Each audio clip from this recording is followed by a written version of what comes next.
En este segundo bloque vamos a recibir a nuestros nuevos invitados. María Sara es la Nari, ¿no? Es profesora de Lengua y Literatura, y también está con nosotros el profesor Humberto González, que es referente de guaraní y profesor de guaraní, ¿no? Humberto, ¿cómo le va? Buenas noches. Sí, hola, buenas noches. Maite Imba y Chapá. Ahí está, para arrancar. Chapar, me gusta chapar. El champán me gusta a mí. Ahí está. Maite Imba y Chapá quiere decir hola, ¿cómo están? Qué bueno, es tan interesante el guaraní, nuestra lengua. Sara, María, ¿cómo te dicen a vos? María Sara. ¿Cómo me dicen? Sara. Pon el micrófono, por favor.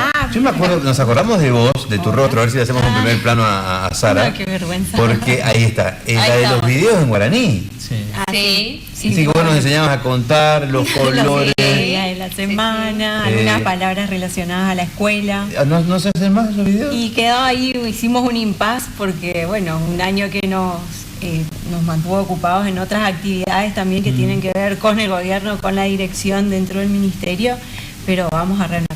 Estaba muy bueno, che. Sí, se compartían mucho en redes sociales, sí, impresionante, porque era como interactivo, ¿viste? Hacían preguntas, contestaban, estaba bueno en Instagram. Y palabras sencillas, así que puedan ampliar el vocabulario básico que la gente pueda tener del guaraní o ayudarles a bueno, no lo que saben. El guaraní es como nuestra primera lengua. ¿Está mal si decimos eso? No, está bien, es la lengua que estuvo acá mucho tiempo antes de la llegada de otros, de otras etnias, ¿no? De otras comunidades, de otras culturas. Así que sí, es nuestra primera lengua, se mantiene, está vigente. ¿Es eminentemente guaranítica o tiene como Chaco, que tiene tobas, que tiene avipones? No, nosotros tenemos solamente guaraní. Solamente guaraní. Solamente, y es decir mucho, ¿no? Conservar esa lengua, tratar de mantenerla, llegar con eso al resto de la provincia, desde lo formal, desde lo, digamos, lo educativo es... Y nuestra población guaraní, digamos, ¿viene de las misiones del sur de Brasil o ya eran netamente originarios? Yo creo que tiene que ver con esa migra de ese movimiento, no yendo de bandeirantes y demás, ¿no? Tenemos población integrada por esa corriente y por también una corriente que viene directamente de la zona central de los guaraníes, que es el Paraguay. Nosotros, por ejemplo, yo soy de Ituzaingó y tenemos una frontera muy permeable con el Paraguay, por lo tanto tenemos muchos, digamos, ancestros paraguayos que tienen, que portan esa lengua, digamos, y lo manejan en su hogar. Hay una diferencia que siempre me llama la atención al guaraní, en el hecho de que cuando te vas a diversos lugares, es como que hay ciertas palabras o cosas que se dicen en forma distinta. Te vas más al profundo, al centro de la provincia, se habla de una manera distinta de lo que es su zona, por ejemplo. Como regionalismo. ¿Es así o es nada más una...? Es un fenómeno perfectamente natural a todas las lenguas. Son lenguas vivas y van evolucionando de acuerdo al contexto. ¿Sí? Mi título, por ejemplo, es paraguayo, porque en Argentina todavía no tenemos un profesorado de guaraní, digamos, formalmente aceptado. Entonces tenemos que acudir a la vecina república, al hermano país, a unirnos. O sea que usted está titulado títulos con el guaraní paraguayo, que es el tipo del interior profundo. Acá me puede decir, digo, San Miguel, Concepción, cuando uno no dice, es lo mismo dice que mi, por ejemplo, que dice che, vos tuviste que aprender che. Porque sí, cuando cruzaba el río ya me tenía que cambiar el chip para adaptarme al formato ¿Y se paraguayo. cruza el río y en Asunción ya es che, por ejemplo, de vuelta acá? No tiene conserva. Y hay una variante más que me llamó mucho la atención. En la Feria del Libro de Buenos Aires estuve varado por un paro de la UTA en la terminal y veía que los paraguayos que están en la villa, que está frente al Retiro, en la villa 31 se cruzaban y hablaban ya otro guaraní también, que no era el che de Corrientes, no era el che de Paraguay, sino ya era ce. Una variante. Claro, combinando ese guaraní original con el porteño. La fonética es dificilísima, ¿no? Lo mismo pasa con todas las lenguas. Yuyo, que es el nombre, el seudónimo del profe. Así popularmente conocido. Popularmente conocido, Yuyo. Y lo mismo pasa con el español, porque cuando nos damos cuenta que la forma en que hablamos en Corrientes, que ya tiene una interferencia de nuestra lengua originaria, en la entonación, y la forma que hablamos en la capital de Corrientes difiere a la zona fronteriza. Vos sabés que la última vez que estuve en la Feria del Libro de Beatriz, hace un par de años atrás, le explicaba y contaba sobre eso y hablaba especialmente de Héctor Tizón, que es jujeña, y hablaba sobre la particularidad que él tenía no solamente a la hora de la construcción de las oraciones, sino también de la utilización de los diminutivos, que es propiamente de esa zona que a ella le llamaba la atención como porteña, obviamente, marcando las diferencias, ¿no? Como un poco lo está diciendo. ¿Cómo está esa vinculación del Estado y cuán dentro de las políticas de Estado está esto de expandir el guaraní en las escuelas? ¿Y cómo van recibiendo los chicos después de tanto que se ha mancillado el idioma y se lo ha escondido? ¿Hay un reverdecer? ¿Se puede hablar de una curiosidad al menos y una construcción? Indudablemente. Sí. A partir, justamente nosotros estamos por festejar ya en días próximos el Día del Guaraní, que es el día que se sancionó la ley 5.598, que es una ley que dice que el guaraní es oficial alternativo en la provincia de Corrientes, y esto nos permitió trabajar con ese acercamiento que vos decís desde el Estado, desde el Ministerio de Educación, ya con materiales didácticos, con libros para los distintos niveles, para primaria, secundaria y también en el terciario. Eso dice la ley, ¿eh? Eso dice la ley. ¿Cuánto? ¿15 y 16 años? ¿Cuánto cumple la ley? 14. 2005. Sí, 2005. Claro. Artículo 2. Que se incorpore en todos los niveles del sistema educativo provincial la enseñanza del idioma guaraní. Claro. Ahora, eso choca con un impedimento que tenemos legalmente porque lamentablemente todavía no está reglamentada la ley.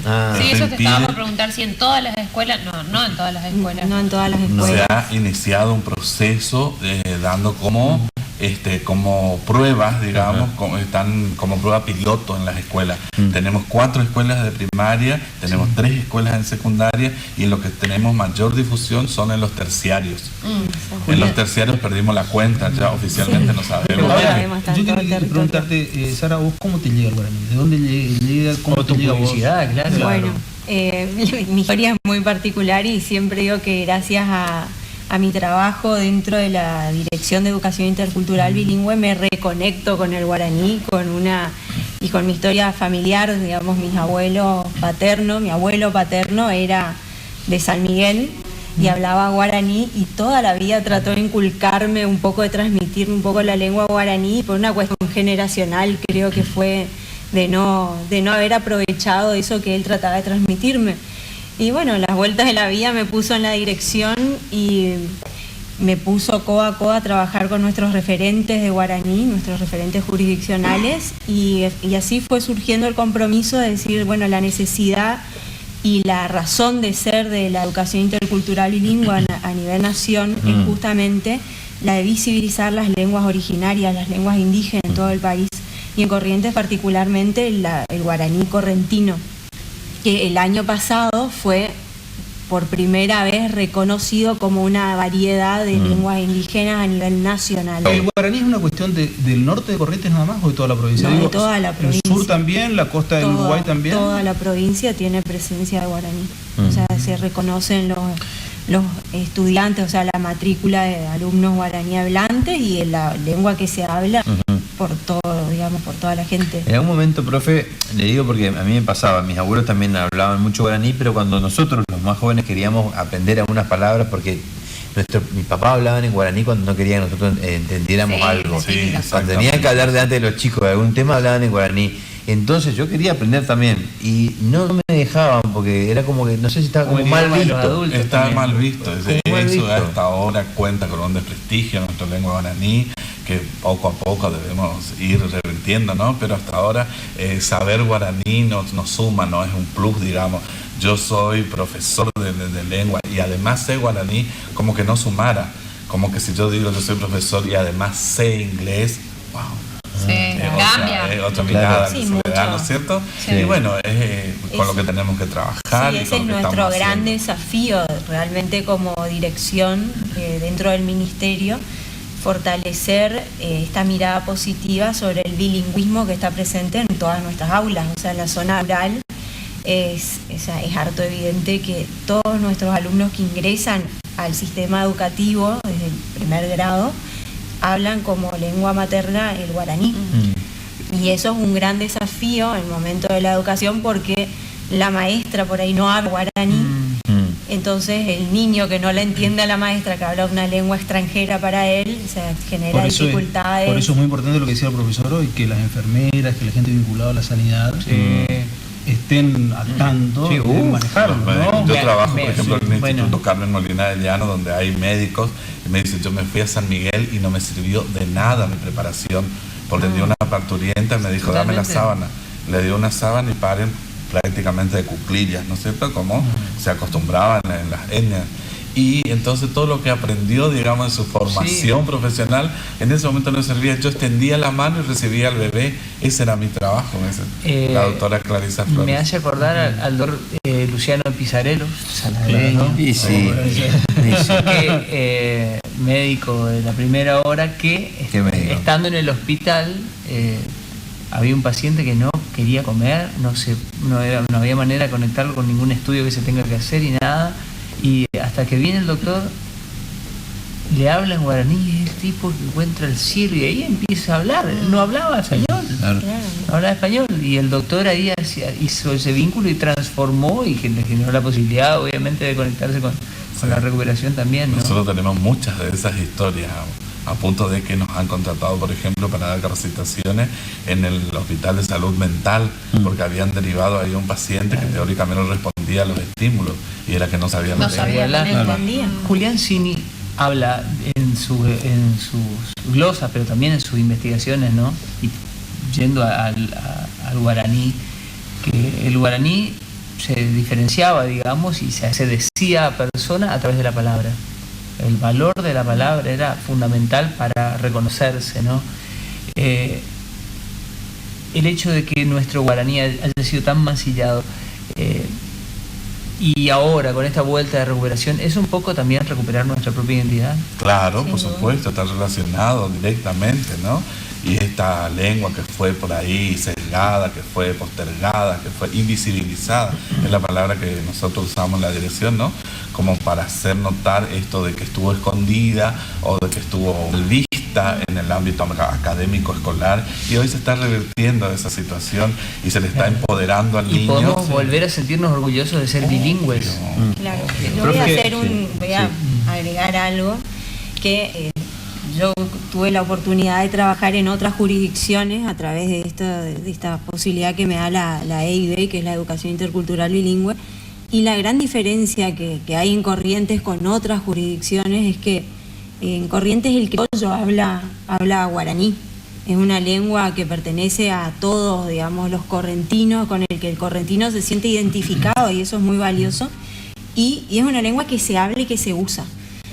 La diferencia por ahí que hay otras comunidades u otras jurisdicciones como en Santiago del Estero, Tucumán, Jujuy, que si bien las personas pertenecen a comunidades aborígenes, muchas veces no manejan la lengua originaria de su ni una palabra. Ni una acá palabra, viste que más o menos alguna palabrita, sí, viste, quizás tiene. también uno tiene que asociar en el fondo que el guaraní al chamamé muchas veces, claro. El chamamé más viejo, el que se hablaba también en guaraní, sí, muchas palabras en guaraní. Sí, hay una recuperación maravillosa de Miquel, por ejemplo, que siendo él un defensor de la lengua castellana, con esa manera maravillosa que tenía en su poesía, también lo hacía desde un guaraní maravilloso, y que creo que tenía que ver justamente con esa mirada que tenía Coco Marola, de que nuestra propia gente pueda tener su propia poesía. Claro. Y esa es la muestra más cabal de que no se molesta, no se inciden, no se entorpecen. El guaraní y el español conviven, por ejemplo, en una composición poética de chamamé, de manera armónica, de manera... Profe, ¿cómo se dice helado en guaraní? Baeje eronza. Muy largo. Es una composición, porque el lado no tenía los guaraní. No. Claro, golosina dulce y fría.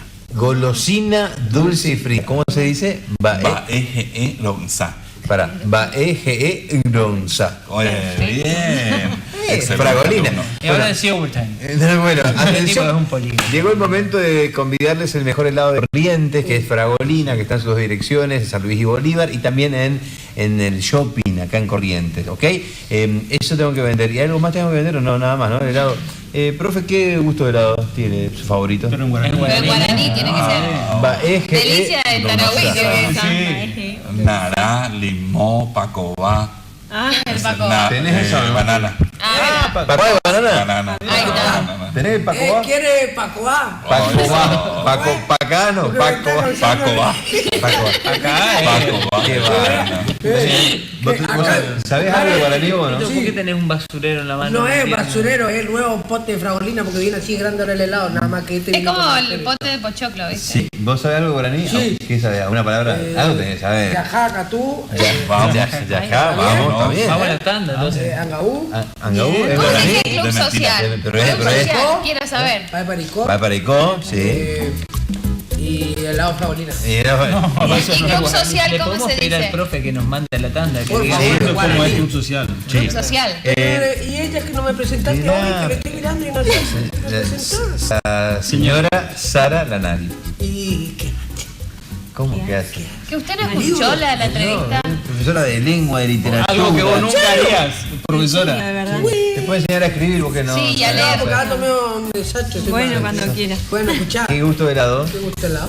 Ay, no me gusta el helado. No le gusta el baile. Espere. En este programa te tiene que gustar el helado. No gustar el guaraní, pero el helado acá te tiene que gustar. Pero Bueno, el fragolina y helado que chipá. me gusta puede ser vainilla y dulce de leche. Vainilla, para que no le guste, un par de- vamos el profe va a mandar a la pausa. Ahora, a mí me gustaría, profe, si usted puede decir que no vamos a la pausa, ya volvemos a aquella cámara, ¿no? Claro. En esto que es club social. Quédense con nosotros. Quédense con nosotros. Rojosa Praite, Pete, Pitu Upe, Atu Guasure Jewa, Harold Yu, Angaite Yente. Muy bien. Vai para aí,